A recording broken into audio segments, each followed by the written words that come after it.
چہرہ بتا رہا ہے آل رسول ہے۔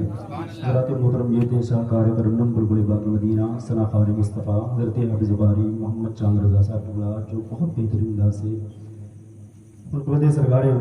غوث العظم پڑھ رہے تھے، آپ حضرات سماعت کر رہے تھے۔ آپ حضرات دیکھ رہے ہیں ممبر بھائی اولاد غوث العظم سرکار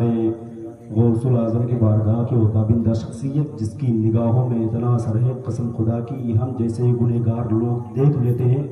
تو زاہد شب زندہ دار کے قریب بیٹھنے کی کوشش کرتے ہیں، جسے میری مراد اولاد رسول جالی اولی زوڑے علی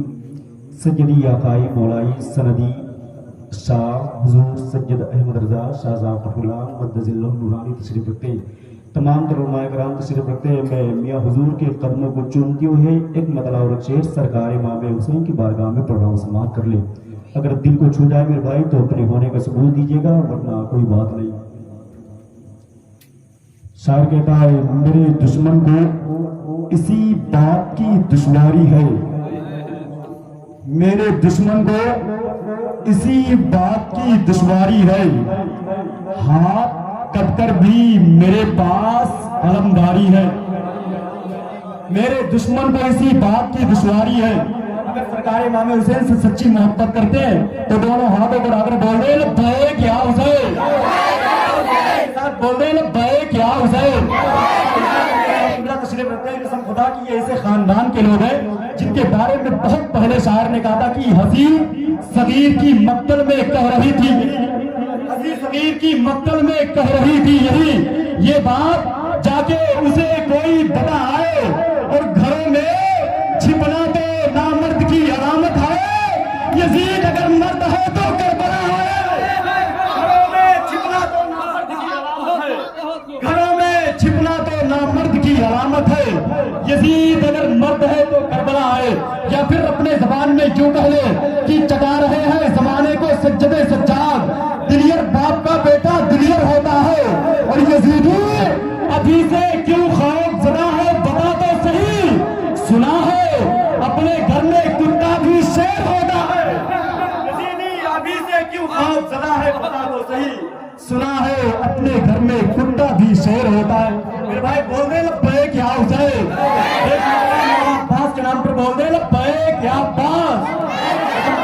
عباس کی وہ جہاد ہے میرے بھائی کی جب وہ غصے کی حالت میں ہوتے نا تو اپنے دشمن کا نام اپنے پیر کے انگوٹھے سے پتھر پہ لکھ دیا کرتے تھے، حضرت مولا عباس کی وہ جہاد ہے۔ میں پڑھ رہا ہوں، سماعت کر لیں آخری سے۔ شاعر کہتا ہے کہ میرے دشمن کو اسی بات کی دشواری ہے، ہاتھ کٹ کر بھی میرے پاس،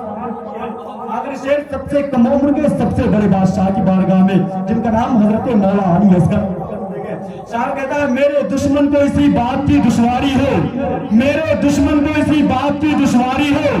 ہاتھ کٹ کر بھی میرے پاس علمداری ہے، ہاتھ کٹ کر بھی میرے پاس علمداری ہے، ہاتھ کٹ کر بھی میرے پاس علمداری ہے، اور بس انہیں لائے ہو عباس سے لڑنے کے لیے، اتنے لشکر پہ تو عسکر کی ہنسی بھاری ہے، بس انہیں لائے ہو عباس سے لڑنے کے لیے، بس انہیں لائے ہو عباس سے لڑنے کے لیے،